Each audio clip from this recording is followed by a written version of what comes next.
So how do you parent your children? Today on Life Talks, we're going to be talking about different styles of parenting. We are starting a new series at our church at Life Fellowship called Legacy Planning, and we're going to be asking our congregation to give us lots of questions regarding parenting, child rearing, all kinds of things. And so this is one of the questions or one of the issues that we're going to be dealing with, kind of a foundational episode, Dan. You are Dan. I'm Ben. We're here at a church called Life Fellowship in Cornelius, North Carolina. And you know what else I forgot to announce, Dan? We have an actual email. Oh. Did you know that? No, I did not know that. If you want to get in touch with us, you can now email us at lifetalks@lifecharlotte.com. That's a very original name. lifetalks@lifecharlotte.com. So right. If you have questions, if you have ideas, we have tons. I mean, Dan, we probably have, from people that we've already talked to, we probably have like 10 or 12 ideas for episodes right now. And but hey, keep them coming. We love this kind of stuff. Dan, you brought this idea up, and tell me kind of the catalyst behind your thinking of this. Yeah, well, I think in lists, and it's easy to categorize things. This is not the end all of lists on parenting styles and so forth, but this is 4 primary parenting styles. Actually, it's 4 with one of them having 2 parts. But the idea is, I think all of us need to understand that we're pre-programmed, some by our environment, some by our personality, some by our experiences, to approach parenting in a variety of ways. Yeah. The other thing some of us have a tendency to do is we have a preferred method that we like to use and we like to think that we use, but we also have a default method that we use whenever we're stressed and tired, which is 99.9% of the time. So it's not like there's like this perfect ideal situation. You know, there's that very famous quote that Mike Tyson said that everyone has a plan until they get smacked in the face or punched in the face. And in reality, that's what parenting is. It's constantly getting smacked in the face. Constantly getting punched in the face because your plans. It's like you go to these seminars where it's like and the experts up front and they have all these wonderful stories and you're taking notes. You're like, this is gonna be so. You look at your spouse and you're holding hands. You're looking at each other like, we're gonna do this. We're gonna succeed. And you go back home and it's like whack whack whack whack. The kids are like, I didn't go to that seminar, so I don't care. Exactly. I'm always amused when I go to Disney World, and it's been years since I've been there, but about 2:00 in the afternoon is when the kids start having mass meltdowns, and you're looking at these parents who are just absolutely like, and their kids are throwing themselves on the pavement and they're kicking and fighting and I hate you. And they're like, we saved up for 2 years to be here at this moment. I spent thousands of dollars for this moment. But that is the life of parenting. So walk us through these different ways. Let me just back up. You said what goes into these different models is your own experience. It's kind of the environment, it might be personality, and I think that's really astute because I think nobody walks into your marriage or to have in parenting with a blank slate. No, you come with a predetermined list of ideals and convictions and ideas of what you think success is going to look like as a parent, and it's really important that you and your spouse really are on the same page for those things. But all of us could identify with probably one of these. Yes, I think for the most part, and there's probably since I first developed this list years ago, there's another element that adds to it, and that's kind of like the social media, internet version of parenting. From time to time, there'll be a fad sweep across, YouTube or TikTok or whatever. One of them was free range parenting. I remember free range parenting. But today, and all those kids are in jail right now. Probably so. I'm just teasing. I don't know. But it's like nobody used to do the reveal parties until they started putting them up on social media. Now everybody does. Yeah. I'm so glad that I got all of this over with before all the internet hit. But and now and first birthday parties, your kid's not going to remember his first birthday party, and all those videos you took, you're never going to look at them. I know. But the reality is, we feel pressure to do it and post them because everybody else does. Yeah. I think we need to be aware of that tendency because it will leave you feeling empty and frustrated all the time, because you'll never be as good a parent as the carefully edited, manicured one that you will see played out on your internet feed, or Yeah, I your mean, social media so feed. maybe what we're saying is, maybe the first one that we're dealing with today is the faux parent. It's the Yes, idea that that's right. there's a false reality of what people are projecting on social media and things that really do not exist. And Yeah. I mean, there's been scores of examples that have transpired over articles, blogs of people that have had great followings online, and then behind the curtain, it was a completely different story. That's true, and I think even if you could pull it off, I think there's a danger that we may not be aware of, and that is overparenting. Hmm. And the reality is, some parents are, they're very disciplined, they're very organized people, but at some point, your kid's going to have to wake up to the realization that he's not the center of the universe. He may be the Hmm. center of your universe, but you're going to have to wean him or her off of that, because not everybody's going to celebrate every victory, and not everybody's going to be there to soothe every defeat that comes into your That's kid's right. life. The reality is that part of growing up is learning to navigate the nuances of life, and the tragedies and the difficulties of life. Okay, I've got a story to sidetrack us Okay. already. I love it. Okay, one of the things that Sage and I, my one son, we kind of went in together and to get the Daily Wire Plus. It's Ben Shapiro's group, and the reason we did is because we both are huge Jordan Peterson fans. We love listening to Jordan Peterson, and Jordan Peterson has a series on the Book of Exodus where he's got biblical scholars, some Jewish, some evangelical, all over the place, and they just read through the Book of Exodus and talk about it. It's really a fascinating, enjoyable learning experience. And so we watched the first episode together over break, and one of the things that I can't remember where we were in the Book of Exodus, but he had a professor on there that taught on religion from Cambridge University. And he talked about this generation of young people that's going to college. He said there was a young person crossing a street, and a tragedy, a car hit them and killed them. Mm. And many of the students could not handle it emotionally.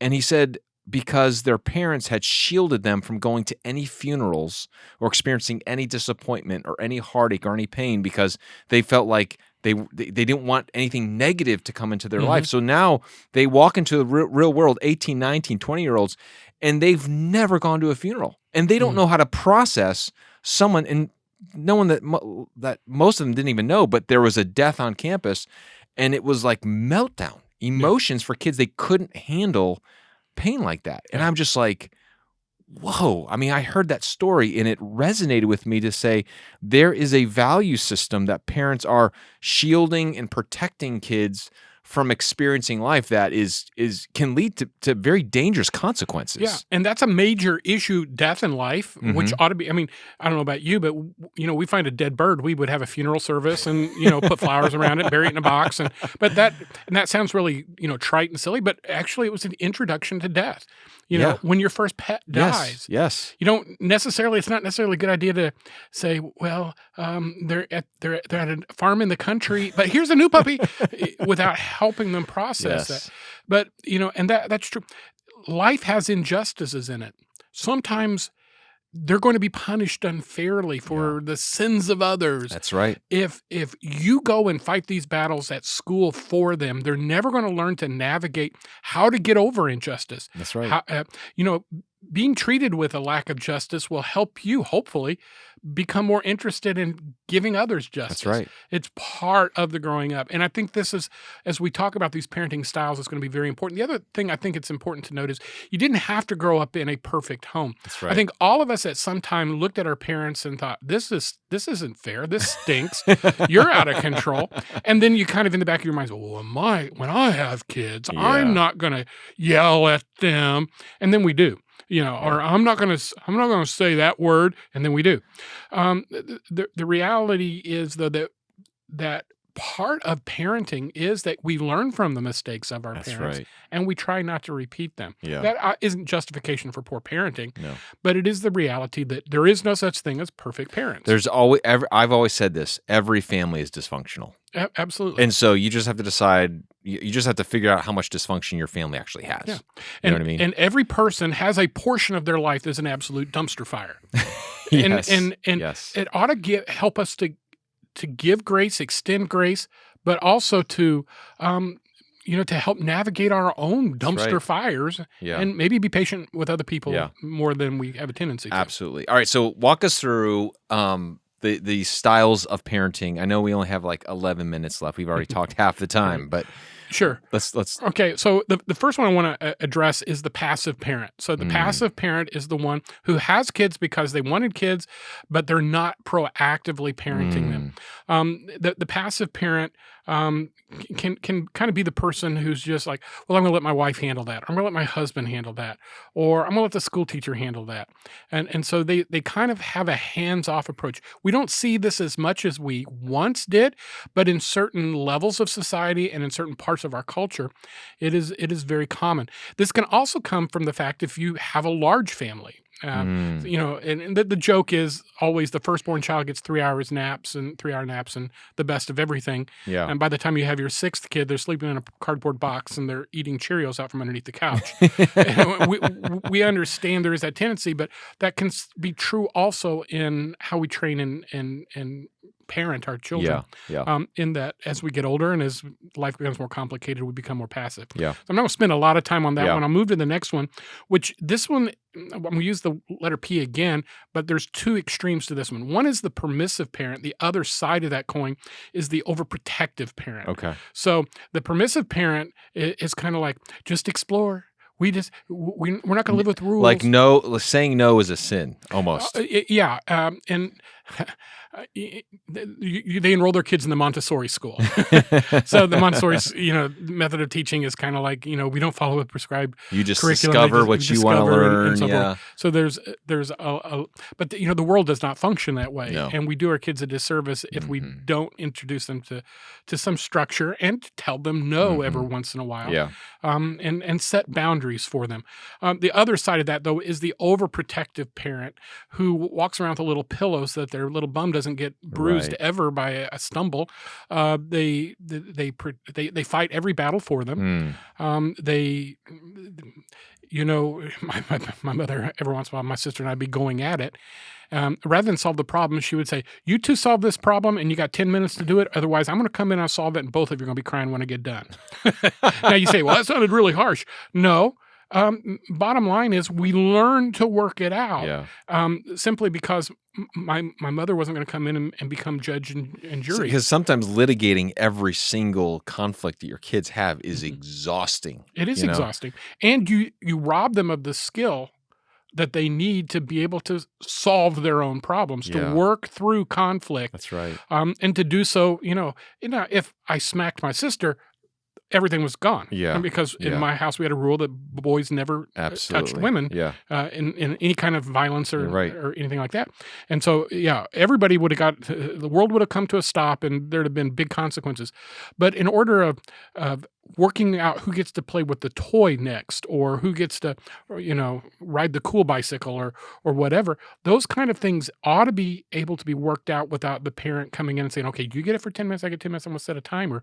Sometimes that's necessary to keep bloodshed out of the picture. Other times it's good. You two solve this or nobody's riding the bike. That's right. Or nobody's playing with the toy. Yeah. So good. That overprotective, and that includes the same, like there are times when you need not go to the teacher. I remember, I'm sure I sound like an old man now. I know this, but when I grew up, if I got in trouble at school, I got in trouble at home. That is not necessarily the same standard by which most parents operate. If you get in trouble at school now, it's like, well, I'm going to call that teacher. I remember one time I got severely, I can't remember if I've shared this story on Life Talks before, but there was a massive issue of injustice that I experienced at school. Just the teacher didn't like me. And I went home. I mean, I was incensed. I went home and I told my dad, like, listen to this injustice I experienced. And he was like, well, that'll make you stronger. I'm glad you went through that. And I'm like, thanks for having my back, Dad. Like, Dad, come on. He's like, no, I'm serious. He's like, that's good. Good for you. Experience it now. Yeah. So you know what life is going to be like. And I'm like, I want him to fight for me. you know, and maybe there are times when you should. And I had a similar experience where my dad literally went to the principal's office with me. It was a case of injustice. I handled it poorly, so I was at wrong too. Yeah. But I was responding as a child to something was wrong, and the penalty stayed. They did not back off. So my dad took me out afterwards and looked at me and he goes, "Well, this is the penalty, and this is what you're going to have to pay." And he said, "I don't want you to ever act this way again." And then he said, "And I'm really proud of you for the way that you, So he let me know that even in the injustice, there's a way to handle it. Absolutely. If your kid's health or well-being is at stake, obviously stick up for them. But I think sometimes it's just like when you're treated unfairly, and what are you going to do? Right. You know what I mean? Right. So I think teaching your kids how to handle disappointment and injustice, to say, you can't always control that the people around you, above you, will always do the right thing, but how you respond, that's what you are responsible for. And that's the only thing you're responsible for. And I think kids need to learn those kinds of things from their parents. Right. So I'm gonna combine the last two, but let me review. We have the passive parent, then we have the permissive/protective parent. The last two start with A. And they're very similar, and this is particularly that area where it can be the default setting versus the ideal setting, but it is authoritarian versus authoritative. Good parenting needs to be authoritative. Authoritative parents provide security to their children. They provide structure to their thinking. Again, remember, the reason why parents are important is because kids are not equipped to make good decisions all the time by themselves. Yeah. It is your job to help teach them those higher order thinking skills. But how we do it can become a matter of tone and strategy and methodology. And that's the difference between authoritative and authoritarian. So an authoritarian is going to speak with so much authority, and there's a threat behind it. Yeah. There's an intimidation behind it. Why am I doing this? Because I said so. And if you don't, this will be the consequences. Yeah. So that's authoritarian. And again, think of the difference between a dictator and a wise president or a wise leader. You do need to use persuasion. You need to use rationale and reason. Now, there are some times when even the wise president has to say, this is the way it's going to be. You may not like it. It may be painful for a while. But this is what's best for... This is what's best for our country. Right. And there may be times we say, you're not going to like this. You're going to be upset. You may melt down for a few moments, but this is the way it's going to be because it's best for you and it's best for our family.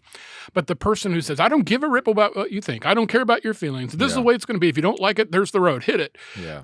It's a tone difference, but it also belies maybe a level of impatience or even a lack of love that can have negative ramifications for your relationship down the road. That's right. And so, the golden rule often comes to play on this. How do you like people to treat you? How would you like to be treated at work? How did you like to be treated when you were in school? Even how did your parents treat you? You and I both had at least one of our parents who were more authoritarian. And in our home, in my home, I could be that way. That was my default setting. So often, if Dad was having a good day and Dad, the birds were singing and butterflies were landing on my nose, I was just the most patient, and I was always authoritative because I'm a type A type of guy. But I was always, I was large and in charge. But if Dad was having a bad day, if the kids were super cranky or whatever, I could be a monster. I could be a shark. I could be, sometimes I attach animals to these. There's a difference between a shark and an owl. They're both authoritative, but one relies on wisdom. The other relies on intimidation and brute strength. So, and again, the wise parent has to constantly be listening for feedback from his spouse or her spouse, and also from the children and how other people respond to you. If your child is responding with anger, rebellion, or with absolute fear and terror, that's not a good thing. Absolutely. And that may be because you're coming across authoritative. Half the kids will respond with rebellion. The other half will respond with terror. But that look in their eyes ought to be a warning to you that you may need to change tactics. You should be able to express your authority without damaging your child. Absolutely. And I think one of the things, those are some great points. I think when I think about an authoritarian, I think about someone who, at the end of the day, everything is always about them. Oh, that's a good point. You know what I mean? It's really, they're very insecure. And so anything that is perceived as a slight in public towards what they look like to other people, it really he'll take it out or she'll take it out on the kids because, you made me look bad. Therefore, you're going to get it. Well, where's your compassion? The authoritative parent is going to think about everyone and how everyone thinks and how everyone feels. They're going to look at the collective and they're going to look at the individuals and have understanding and realize, I need to be in charge, but there are times when I need to, use a very soft hand and sometimes I need a firm hand, but it's never about me. It's never about how I look. And I think that's a great thing. That's one of the things that came to my mind. So, one of the things, Dan, it's interesting. I know we only got a few moments left, but I think as you went through this list, I think it's interesting because there are some parents, you might have a couple where as they're leading children, there might be two different kinds of parenting styles in the same home. You know what I mean? Like there might be a permissive parent and overprotective parent that are married, and there's all kinds of conflict. And I think you've got to really have conversations. I think the other thing, just to acknowledge this, is all the single parent families out there that, if you're a single parent listening to this, or maybe you have a spouse who's just completely disengaged, or you are your spouse that has Christian ideals and values and your spouse doesn't. These are all things that go into this issue that I think are hard to navigate. It's one thing to have, if you are husband and wife and you're a team as parents, but there's a whole lot of parents who have to navigate this alone. And what I would say to them is, just know that God is there for you. Yeah. And and quite frankly, I've written down 3 more episodes in your last 90 seconds here. and talking about parenting as a single parent is going to be important. Absolutely. I also think that how do you work through conflict in parenting approaches with your spouse? Yeah. That's a whole episode right there. And we'll hit that one eventually as well. The other one we're going to want to do is, because you said something about strong hand versus weak hand, let's talk about corporal punishment in one of our episodes as well, because and maybe we'll do that a debate one. Yeah. But these are important things, and as we're closing out here again, this is a complex issue. Every family is different, and by the way, your children are going to respond in different ways. What works for one child won't work for the next. What works in one home doesn't work for the next. What one parent is able to pull off, another parent isn't.